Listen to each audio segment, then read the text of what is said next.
Tentunya saat mau persiapan pulang nih orang tua ada perasaan khawatir lagi dok, nanti di rumah harus bagaimana, pemeriksaannya apa, karena apa yang harus dipantau setelahnya? Mungkin saya pikir itu kurang lebih ada 5 ya yang Ada harus 5. dipantau. Misalnya dia lahirnya 32 minggu gitu kan menuju ke 40 minggu itu kan 8 minggu 8 alias minggu. 2 bulan.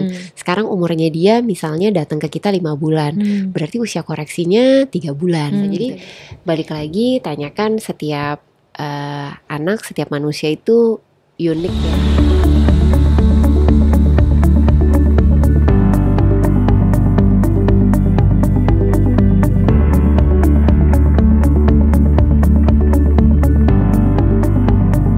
Halo Sobat Sehat RSCM, perkenalkan nama saya Dr. Ireska Sania Afifa, spesialis anak. Dalam rangka hari ulang tahun RSCM ke-105 dengan tema Kolaborasi untuk Negeri, kami dari KSM Ilmu Kesehatan Anak akan mengadakan podcast dengan judul Pemeriksaan Pasca Perawatan NICU, Bagaimana Menjaga Kesehatan Bayi Anda. Untuk memulai podcast pada hari ini, tentunya kita sudah menghadirkan narasumber yang sangat kompeten di bidangnya, yaitu Dr. Putri Maharani Tristanita Marsubrin, spesialis anak konsultan dari Divisi Neonatologi KSM Ilmu Kesehatan Anak RSCM. Halo Dr. Putri. Halo Dr. Ireska. Gimana, Halo Dok? Sobat Sehat. Kabarnya sehat dok? Alhamdulillah sehat. Semoga sobat sehat di rumah juga sama sehatnya ya seperti kita semua. Amin ya Rabbil Alamin.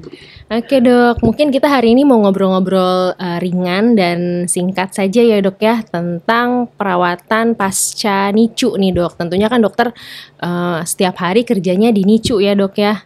Jadi memang sangat tepat nih kita membicarakan topik ini pada hari ini. Nah sebelum kita masuk ke topik utama tentang perawatan pasca di NICU dok, mungkin boleh dijelaskan sedikit ya dok ya, kenapa sih dok pada kondisi apa bayi-bayi itu dirawat di NICU dan indikasi apa atau diagnosis apa gitu dok yang menyebabkan bayi itu perlu dirawat di NICU dok? Oke, baik. Bagus banget ya Dokter Ireska pertanyaannya. Jadi ini pertanyaan yang sering ditanyakan orang tua yang punya newbie terus bayinya harus masuk ke NICU. Karena biar gimana pun pasti seorang ibu, bapak gitu ya, begitu bayinya lahir pengennya langsung nih barengan sama adik bayinya gitu ya. Tapi ada kondisi tertentu yang menyebabkan harus masuk ke NICU. Nah, kita bagi dulu ya. Pada umumnya mayoritas yang masuk perawatan di NICU adalah bayi-bayi prematur. Ini saya katakan pada umumnya. Iya, Tetapi kalau kita bikin sebaliknya, apakah seluruh bayi prematur akan dirawat di NICU? Jawabannya tidak. Biasanya yang tidak dirawat di NICU adalah bayi-bayi prematur yang akhir tuh yang udah mulai mendekati cukup bulan. Kapan mereka tidak dirawat? Biasanya kita lihat berbagai kondisi. Yang pertama adalah prinsip dia harus bisa minum ya, dia harus bisa minum. Jadi artinya apa tuh? Menghisap, menelannya sudah baik gitu ya. Kemudian yang kedua adalah dia bisa mempertahankan suhu tubuhnya dengan baik gitu ya. Yang ketiga adalah bayinya tidak sakit. Nah, pada kondisi yang demikian bayinya tidak sesak napas seperti itu, dia tidak perlu melakukan perawatan di NICU. Itu biasanya pada prematur yang akhir. Nah, bayi cukup bulan gimana gitu ya. Bayi cukup bulan masih mungkin juga loh untuk dirawat di NICU. Masih mungkin ya dok ya? Masih mungkin, karena kita tahu tadi bahwa dari 100% kelahiran ada 10% nih sebenarnya kondisi-kondisi yang bayi baru lahir itu butuh bantuan adaptasi di awal kehidupannya gitu ya. Dan memang porsinya besar untuk bayi prematur, tapi ada kelompok bayi cukup bulan. Jadi bayi cukup bulan yang sesak napas, membutuhkan alat bantu napas, dia butuh bantuan perawatan di NICU. Kemudian bayi cukup bulan yang mana lagi? Baik bayi cukup bulan ataupun bayi prematur, tapi misalnya nih ya, dia ada kelainan bedah gitu ya, ada kelainan bawaan yang butuh dieksplorasi lebih lanjut, butuh tindakan, itu membutuhkan perawatan di NICU. Dan atau ada hal-hal lain yang perlu memang diobservasi yang sesuai dengan dokter spesialis anak melihatnya pada saat bayi tersebut baru lahir. Jadi jangan sedih dulu nih kalau dirawat. Memang mungkin kita butuh pengamatan lebih lanjut, dan berapa lama dirawatnya tergantung penyebab dia dirawatnya karena apa gitu ya. Kalau sudah teratasi lebih awal, bisa lebih awal keluar dari NICU. Oke, jadi tidak hanya untuk bayi prematur ya dok ya, tapi betul. bayi cukup bulan pun bisa dirawat di NICU tergantung dengan indikasinya. Tentunya nanti yang akan ditanya orang tua ya dok ya, kan saat sudah boleh pulang tentunya kan akan sangat senang, bahagia ya dok ya, karena anak yang dinanti sudah bisa dibawa pulang nih setelah mungkin beberapa hari, minggu, bahkan hingga bulan dirawat di NICU ya dok ya. Tentunya saat mau persiapan pulang nih orang tua ada perasaan khawatir lagi dok, nanti di rumah harus bagaimana, pemeriksaannya apa, karena setelah misalnya sekian banyak waktu di NICU pasti ada inginnya kan yang optimal gitu dok untuk anaknya. Nah jadi ini berhubungan dengan topik kita ya dok, yaitu pemeriksaan pasca perawatan di NICU. Sebenarnya apa sih dok pemeriksaan pasca perawatan NICU ini dok, dan apa yang harus kita perhatikan dok? Oke, sebelum kita pemeriksaan pasca NICU, yang pertama adalah kita harus tahu dulu bayinya ini sudah siap pulang belum, gitu ya. Kadangkala kan memang papa mamanya, ayah bundanya, bapak ibunya gitu ya, pasti kita namanya anak yang dirawat pasti aduh cepetan pulang dong gitu ya. Iya dok. Nah, nanti di hari hanya udah pulang tuh mulai ada perasaan panik. Kira-kira di rumah saya bisa ngerawat nggak ya? Nah, tuh biasanya tuh kayak gitu. Iya, dok. Wajar banget perasaan seperti itu. Nah, prinsip dasarnya dulu kapan dia bisa pulang, balik seperti yang indikasi yang pertama, yaitu adalah dia mampu minum secara lewat dari mulutnya. Tapi memang tidak dipungkiri ada beberapa bayi yang akan pulang menggunakan alat bantu untuk minumnya, misalnya pakai selang buat lewat hidung kah atau lewat mulut. Nah itu nanti akan saya bahas lebih lanjut. Nah itu masih mungkin bayi pulang dengan demikian. Sehingga kapan dia boleh pulang bila orang tuanya sudah bisa menghandle hal tersebut. Yang kedua adalah bayinya sudah penyebab dia dirawat sudah teratasi. Misalnya tadi sesak nafasnya udah beres gitu ya. Jadi udah nggak pakai alat bantu nafas.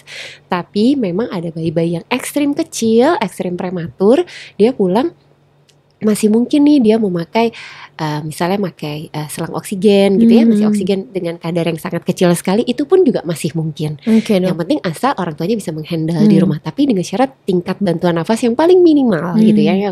Kalau yang berat-berat nggak mungkin bisa buat di rumah.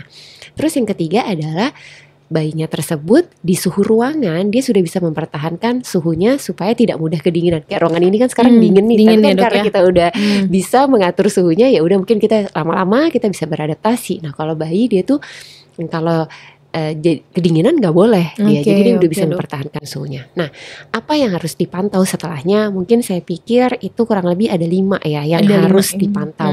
Yang pertama sesuai dengan ilmu dasar anak tuh pasti pertumbuhan. Yang kedua perkembangannya, kemudian perkembangannya. Ketiga, ada nggak sih screening yang sudah dikerjakan saat di unit rawat tapi belum selesai, mungkin masih perlu pemantauan lebih lanjut, itu harus dipantau. Yang keempat, apa penyakit yang mendasari dari adik bayinya tersebut, sehingga kalau itu belum teratasi atau mungkin masih memerlukan pemantauan lebih lanjut, itu harus dipantau. Yang kelima, bukan cuma ngurusin sakit tumbuh kembangnya, tapi harus juga adalah imunisasinya, terutama khusus banget untuk bayi prematur nih, jangan sampai ketinggalan imunisasinya ya, karena bayi prematur ataupun bayi yang eks perawatan di NICU termasuk dalam kategori bayi berisiko, sehingga meskipun yang tadi udah diamati, tetap imunisasinya harus juga lengkap. Oke dok, mungkin kita bahas satu-satu ya dok ya. Yang pertama tadi yang harus diperiksa dan dipantau adalah pertumbuhannya ya dok ya pada bayi pasca rawat di NICU. Nah bagaimana nih dok kita melakukan pemantauan pertumbuhan pada bayi-bayi tersebut? Kan tadi ada bayi yang prematur, ada bayi yang cukup bulan gitu. Seberapa sering nih kita lakukan pemantauan gitu dok? Iya. Jadi untuk bayi prematur ataupun bayi cukup bulan, mereka memiliki kurva. Mereka memiliki kurva pertumbuhan. Bayi prematur sendiri di Indonesia ada 2 nih kurvanya, yaitu kurva Fenton sama kurva intergrowth. Nah kalau bapak ibu yang memiliki anak prematur atau bayi berat lahir rendah, biasanya sudah pada kenal nih, ada yang namanya buku KIA kecil. Nah di buku KIA kecil tuh ada kurva buat pertumbuhan. Ini untuk yang bayi prematur dulu. Di situ kurvanya untuk pertumbuhan pakai Fenton. Baik Fenton ataupun intergrowth gak apa-apa, sama-sama saja, yang penting dipantau, diplot kurvanya. Kalau kita lihat misalnya ada pakai gambar gitu, nggak ada gambarnya ya. Jadi kalau misalnya di kurva Fenton itu pemantauannya sama dengan intergrowth, itu dia per minggu. Dok. Per minggu, namun bedanya kalau Fenton kita pakai sampai 40 minggu. Sampai 40 minggu. 40 minggu. Begitu 40 minggu kita pindah ke kurva bayi cukup bulan, yaitu kurvanya WHO. Dok. Nah, kalau kurva intergrowth dia bisa sampai 6 bulan. Biasanya kalau masih belum 40 minggu kita kan masih memantau tiap 1 minggu. Nah kalau setelah 40 minggu kita pakai kurva bayi cukup bulan, nah nanti tergantung, paling minimal sebulan sekali mesti diukur. Tapi itu bukan cuma berat badan loh, yang harus diukur adalah berat badan, panjang badan dan lingkar lingkar kepala. ya, Karena Dok, kan ya? pertumbuhan bukan cuma berat badan sama panjang badannya saja, tapi kepalanya harus bertumbuh sesuai dengan Oke. ukurannya. Nah itu yang harus kita pantau. Paling minimal adalah sebulan sekali, Oke. supaya kalau ada masalah kita bisa intervensi lebih awal. Oke, Dok. Jadi kalau misalnya pemantauan pertumbuhan tadi di sebelum 40 minggu, setiap minggu, setelah Iya. itu bisa setiap bulan ya, Dok, ya? Minimal. Yang Iya. penting dibawa kurva pertumbuhan yang dipakai ya, Dok, ya, Iya, sebelumnya. Iya, harus dipakai. Nah, gimana kalau seandainya, aduh dok, saya juga nggak tahu nih kurvanya ada di mana gitu ya, hilang atau segala macam. Setidaknya minimal kita harus punya 2 titik. Oke, Dok. Kita punya 2 titik. Setidaknya berat lahir kita harus Oke. tahu, panjang lahir. Mungkin nggak semuanya tahu tentang lingkar kepala lahir gitu ya. Tapi saat datang kontrol, kita plot lagi beratnya, panjang badannya, lingkar kepalanya. Abis itu satu pengamatan lagi. Jadi kita bisa ngelihat sequence. Oke. Nah dari situ kalau misalnya memang nanti dokternya mengatakan oke, ini pertumbuhannya oke, silakan lanjutkan. Tapi kalau ada pertumbuhannya mungkin yang kurang-kurang sedikit, itu bisa terintervensi sejak awal. Oke, jadi dengan pemantauan yang berkala ya, Dok, ya, menggunakan kurva yang tepat oleh dokter yang tepat juga ya, Dok, ya, nanti bisa dilihat kalau ada keterlambatan ataupun kekurangan bisa langsung segera diintervensi. Betul. Ya, Dok. Karena kalau kita hanya menggunakan angka itu bisa berarti berbeda gitu. Misalnya dia berat lahir 1.500, sekarang berarti 1.800, wow udah bagus dong ya, udah naik. Tapi naiknya dalam berapa lama? Ternyata dalam waktu 3 bulan, ya kelamaan gitu kan. Nah itu cuma contoh aja. Jadi angka boleh, tapi harus diplot di dalam kurva. Jadi kita bisa tahu. Jadi setiap datang tanya ini ke dokternya, dok gimana kurva pertumbuhannya udah sesuai atau belum? Oke, jadi pesan buat sobat sehat, jangan lupa bahwa kurva pertumbuhan anaknya ya saat kontrol ke dokter tersayangnya. Iya betul. Oke, selanjutnya kita mau masuk topik berikutnya nih, Dok, tentang pemeriksaan perkembangan. Tadi kan kalau pertumbuhan tuh kita lihat tadi ada panjang badan, berat badan dengan lingkar kepala ya, Dok, ya. Kalau perkembangan ini apa, Dok, yang kita nilai, Dok? Baik.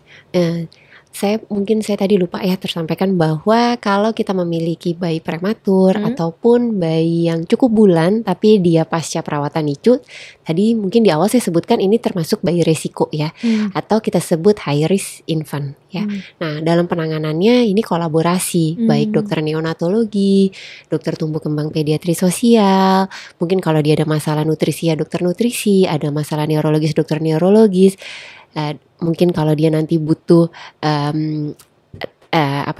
fisioterapi, berarti dokter KFR gitu ya, rehab medik gitu ya, dan sebagainya macamnya tergantung gitu. Nah ini sebenarnya kita perlu kolaborasi. Nah perkembangan ini yang harus diingat bahwa perkembangannya untuk bayi cukup bulan mengikuti ranahnya bayi cukup bulan. Nah bayi prematur gimana? Untuk bayi prematur memakai usia koreksinya, karena kan bayi prematur punya 2 usia nih. Iya, Dok, usianya dia pas lahir dan usia koreksinya dia, koreksi sampai matur lah ya kita sebutnya. Dikurangi usia kelahiran prematurnya ya, Dok, ya. Betul. Jadi misalnya dia lahirnya 32 minggu gitu kan menuju ke 40 minggu itu kan 8 minggu alias 2 bulan. Sekarang umurnya dia misalnya datang ke kita 5 bulan. Berarti usia koreksinya 3 bulan gitu. Nah, perkembangannya ngikutin anak 3 bulan, jangan ngikutin anak 5 bulan. Kan atau dia lahirnya aja lebih awal gitu berarti kan. harus tahu ya, Dok, ya. Iya. Nah, kalau bingung nanti silahkan tanya ke dokternya nih, ini gimana nih cara ngitungnya gitu ya. Nah, terus dari perkembangannya tersebut tahapannya sesuai dengan tahapan usia koreksinya. Nah, nantinya akan ada tools ya atau screening untuk perkembangan lebih lanjut. Biasanya nih akan berkolaborasi dari dokter tumbuh kembang pediatri sosial, dokter anak juga ya. Nanti akan di screening. Walaupun ada screening yang kasar ya, misalnya kayak di puskesmas juga ada KPSP, questionnaire pra-screening perkembangan gitu ya. Nanti setidaknya ada screening yang lebih mendalam lagi, itu biasanya dikerjakan saat usia koreksinya 9 bulan. 9 bulan Nah, usia tapi koreksi jangan nunggu 9 bulan. Tiap bulan itu kan ada milestone yang harus dicapai dan ada red flag-nya. Contoh. Kalau bingung, buka tuh di buku KIA-nya ada tuh. Ya, ada warnanya, ada logonya di bawah, terus mereka akan tulis nih, kalau bayinya lahirnya belum tegak, usia 3 bulan, segera bawa ke dokter. Nah itu tuh harus dilihat tuh di buku KIA-nya. Jadi yang punya buku KIA, baik buku KIA yang biasa ataupun buku KIA yang buku bayi yang kayak bayi bayi kecil, iya, Dok. itu sebenarnya udah ada red flagnya yang mereka kasih tahu, red flag tanda bahayanya mereka kasih tahu bahwa ini harus loh kita evaluasi lebih lanjut supaya kalau seandainya ada keterlambatan intervensinya bisa lebih awal, nanti hasilnya lebih bagus lagi. Jadi harus dibaca ya, Dok ya, bukunya. Iya benar bukunya kan ada yang tebal ada yang tipis tuh ya, itu dua-duanya bagus banget tuh buat dibaca. Ya. Oke, nah selanjutnya nih Dok, tadi kan kita udah membahas pertumbuhan, perkembangan. Tadi sebelumnya dokter juga bilang tentang screening ya Dok ya, screening atau pemeriksaan rutin gitu ya Dok ya, untuk pada bayi-bayi ini. Ada yang sudah dilakukan di rawat inap maupun setelah pulang dari NICU mungkin ada lanjutannya. Nah kalau screening ini bagaimana Dok? Oke, baik, screening ini sebenarnya kita tahu screening itu dilakukan untuk populasi yang sehat. Jadi belum ada gejala udah kita screening. Udah diperiksa gitu ya, Dok ya. Diperiksa. Jadi baik buat bayi cukup bulan ataupun bayi prematur, ada yang memang harus dikerjakan untuk semuanya gitu. Tapi nanti ada tambahan untuk yang bayi prematurnya. Nah, untuk bayi cukup bulan sendiri yang memang sudah dikerjakan dari dia dirawat, biasanya itu yang pertama adalah screening saturasi terlebih dahulu. Jadi kita screening dulu saturasinya nih. Jadi dalam 24 jam kita akan evaluasi. Di situ screening kita lihat saturasinya stabil atau ada perbedaan saturasinya. Yang nantinya kalau ada perbedaan saturasinya ada pemeriksaan lanjutan ya. Tandanya apa nih Dok kalau misalnya ada perbedaan saturasi? Perbedaan saturasinya. Jadi diukur di saturasi ekstremitas atas tangan kanan dalam hal ini, dan kemudian di ekstremitas bawah gitu ya. Diukur ada perbedaan saturasi di antara ekstremitas atas dan bawah. Kalau nanti dokter akan menjelaskan tuh perbedaan saturasinya cukup jauh, maka kita akan eksplorasi lebih lanjut, ada masalah di jantungnya atau tidak. Gitu. Jadi itu kasarnya dulu kasarnya nih kita ya, Dok, seperti ya. Itu kita lihat. Nah jadi ada hormon tiroid, kemudian tadi yang pertama screening saturasi. Nah yang kedua yang universal screening yaitu adalah screening hormon tiroid. Mungkin kita tahu dikerjakan pada umumnya biasanya umur 48 sampai 72 jam. Jadi itu udah mulai dari saat dia dirawat tuh ya udah dikerjakan. Nah, kalau untuk bayi cukup bulan biasanya satu kali itu saja. Cukup satu kali. Kecuali bayi-bayi tertentu, bayi prematur, bayi berat lahir rendah, screeningnya serial, gak cukup satu kali itu saja. Diulang ya Dok ya? Diulang, karena kalau hasil yang pertama belum tentu menggambarkan seperti yang sebenarnya. Masih bisa oke lah hasilnya. Setelah itu baru kita lihat lebih lanjut. Biasanya paling cepat 2 minggu kemudian, atau paling lambatnya 40 minggu. Pas dia 40 minggu tuh kita harus sudah ada hasil screeningnya lagi. Jadi harus diulang ya Dok ya untuk yang tiroid ya Dok ya. Hormon tiroid. Selanjutnya adalah pendengaran ya, pendengaran. Kalau seandainya pas saat perawatan dia belum di screening, umumnya kita kerjakan lagi sebelum dia usianya 3 bulan. Sebelum usia 3 bulan. Sebelum usia 3 bulan. Nah baru deh sekarang yang spesifik buat bayi prematur. Kita mulai dari kepala sampai ke bawah lah ya. Dok. Yang kepala. Nah ini harus diingat juga, tidak seluruh bayi prematur mengerjakannya. Tapi makin kecil bayi prematurnya, makin kecil beratnya, maka makin lengkap screeningnya. Karena kan makin kecil makin lengkap. Karena ya itu maturasi dari organnya kan juga lebih sulit yang makin kecil. Contohnya kita punya magic number ya. Magic numbernya itu sebenarnya 32 1500. 32 minggu 1500 gram. 32 minggu 1500 gram ya, Tapi di Indonesia sendiri kita agak menaikkan menjadi 34 minggu 1500 gram gitu ya. Contohnya buat apa? Buat mata ya. Buat kepala, buat mata ya. Itu kita akan screening pada kelompok tersebut untuk pemeriksaan kepalanya dengan pemeriksaan ultrasonografi, USG gitu ya. Yang biasa buat ibu-ibu hamil USG, USG-nya di kepala gitu ya. USG kepala bayi ya Dok ya. Iya, buat kelompok yang tadi berisiko. Atau untuk pemeriksaan matanya yang kita cari retinopathy of prematurity, itu bekerja sama dokter mata. Kalau yang tadi yang pertama itu dokter pencitraan anak gitu ya. Ini dokter mata diperiksa untuk kelompok bayinya tersebut. Nah, seberapa sering nanti untuk diulang tergantung temuannya apa saat awal gitu ya. Nah, selanjutnya adalah kalau bayinya makin kecil lagi nih. Kalau bayinya makin kecil lagi kita bisa screening mineralisasi tulang gitu ya. Itu pengambilannya dari darah, tapi biasanya untuk bayi-bayi yang kecil banget gitu ya.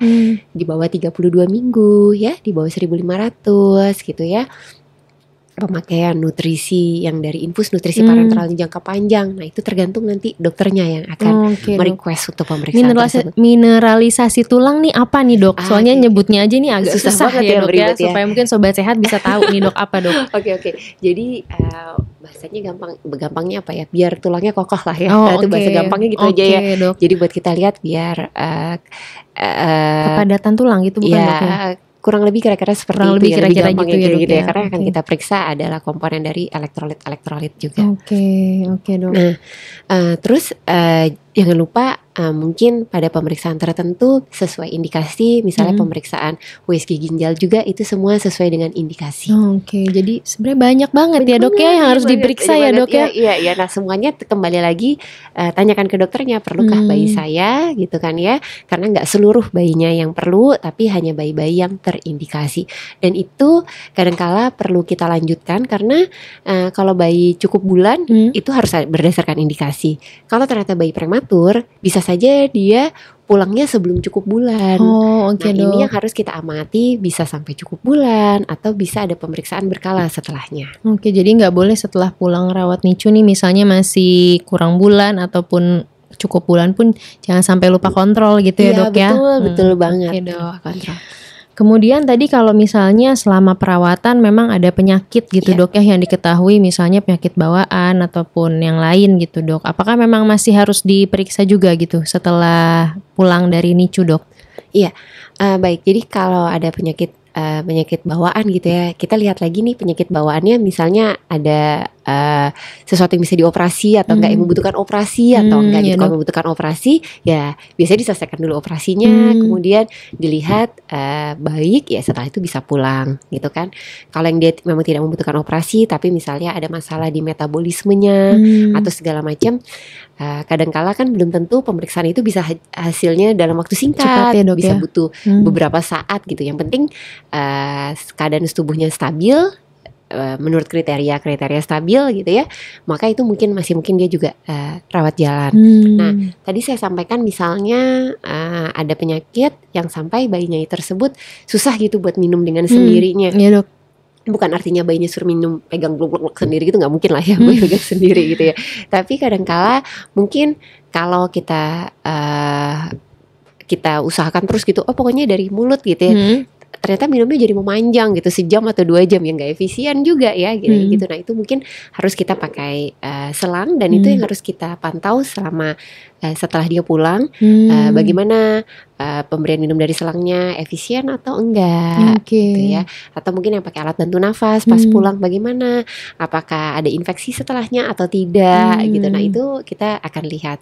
Pada prinsipnya layaknya bayi sehat lainnya, mereka kan juga kontrol tuh setiap bulan. Iya, Dok, betul. Apalagi bayi-bayi berisiko Apalagi bayi seperti berisiko ini. Iya, jadi jadi harus juga kontrol. lebih rajin ya, Dok ya. Iya, lebih rajin. Jadi ya itu juga ada panduannya untuk pengamatan untuk bayi-bayi tersebut. Biasanya mereka membuat panduan itu untuk yang awal-awal. Kalau untuk yang bayi prematur yang dirawat itu sampai 2 tahun. Pemantauannya, Dok? Pemantauan yang di awalnya, pemeriksaan kan, ini ya. Iya, karena kan dia kan akan ada koreksinya. Ya usia koreksi itu kan dikoreksi sampai 2 tahun. Nggak kontrol tiap bulan juga. Cuman biasanya umumnya di bawah setahun tuh kontrolnya masih setiap bulan biasanya. Setelah setahun mungkin agak lebih sesuai dengan indikasinya. Disesuaikan juga, dicocokkan juga dengan jadwal imunisasi dan screening lainnya. Oke, jadi sampai usia 2 tahun ini kira-kira yang paling penting ya, Dok ya, untuk pemantauan berkala. Jangan lupa ada 1000 hari pertama kehidupan. Ya berarti pas ya, Dok ya, 1000 hari pertama sampai 2 tahun gitu. Kalau imunisasi ada perbedaan gak nih, Dok, pada bayi yang pasca rawat NICU ini? Sebenarnya nggak ada perbedaan ya, sama dengan baik cukup bulan ataupun bayi prematur, karena dia kan memakai usia kronologis ya untuk imunisasi, kecuali imunisasi yang awal ya, yang ada minimal hepatitis B itu berat badan minimal 2000 gram ya, atau 2 kilo. Selebihnya sebenarnya sama untuk bayi prematur ataupun bayi cukup bulan. Dia lengkap itu sesuai dengan jadwal imunisasi, ada jadwal imunisasi dari Ikatan Dokter Anak Indonesia. Oh iya, oke, Dok. Kalau misalnya tadi, Dok, semua pemeriksaan ini tuh kita bisa lakukan di mana sih, Dok? Apa bisa di puskesmas terdekat atau harus di rumah sakit, harus ketemu dokter spesialis gitu, atau gimana, Dok?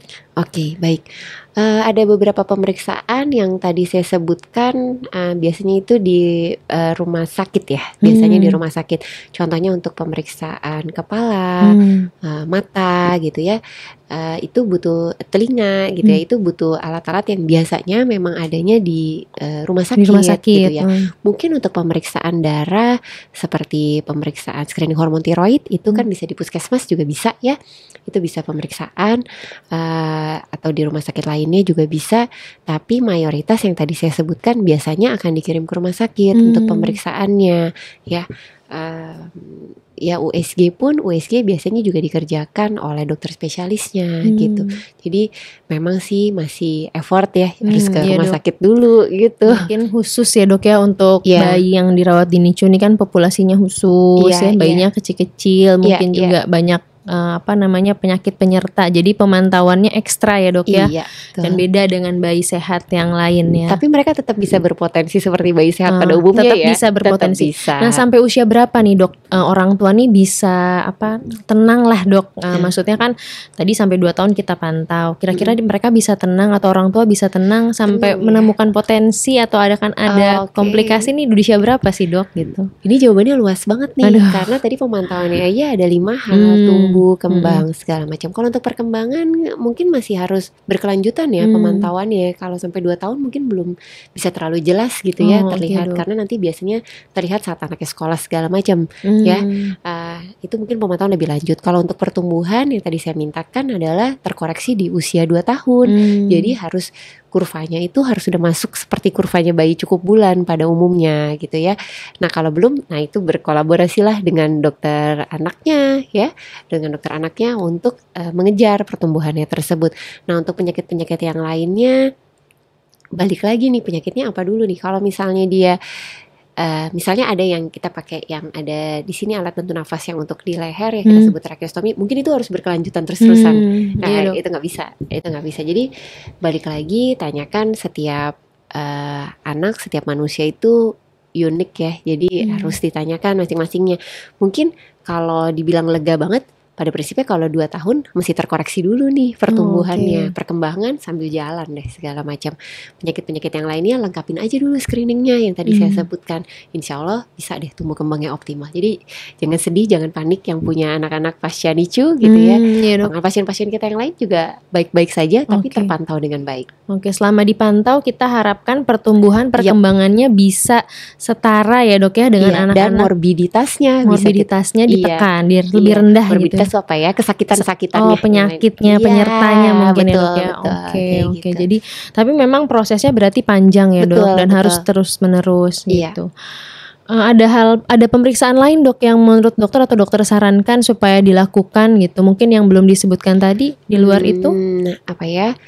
Tadi yang saya sebutkan yang pertama kalau screening ya, jadi balik lagi screening.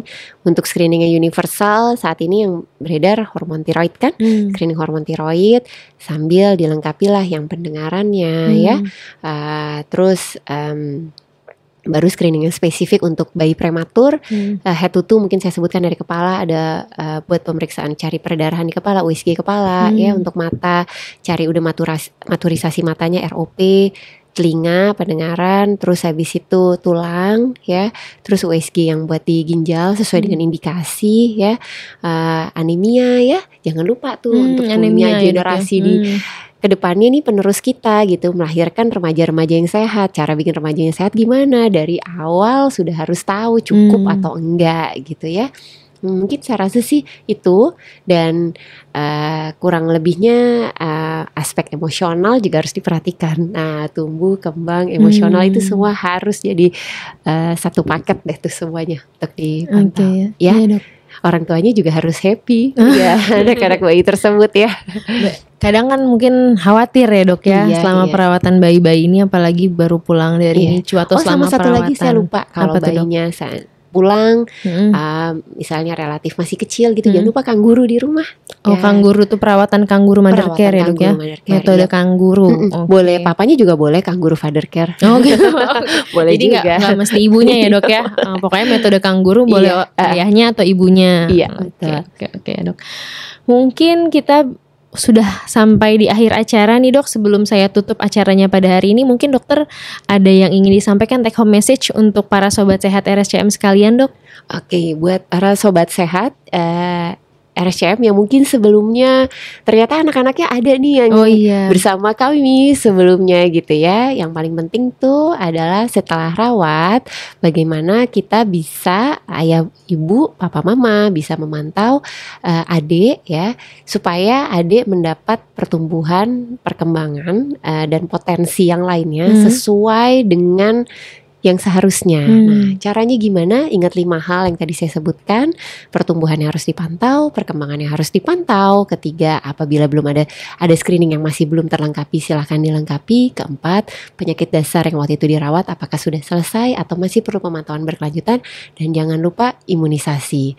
Ingat, anak happy, orang tua akan happy juga. Aduh, gitu deh. Terima kasih banyak ya Dokter Putri. Ini sangat banyak sekali ilmu yang kita dapatkan pada hari ini.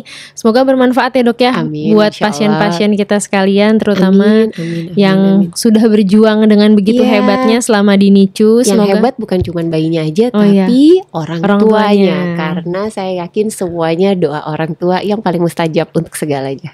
Ya, amin. Semoga tetap sehat ya dok ya, bayi-bayi pasca NICU nih dok ya.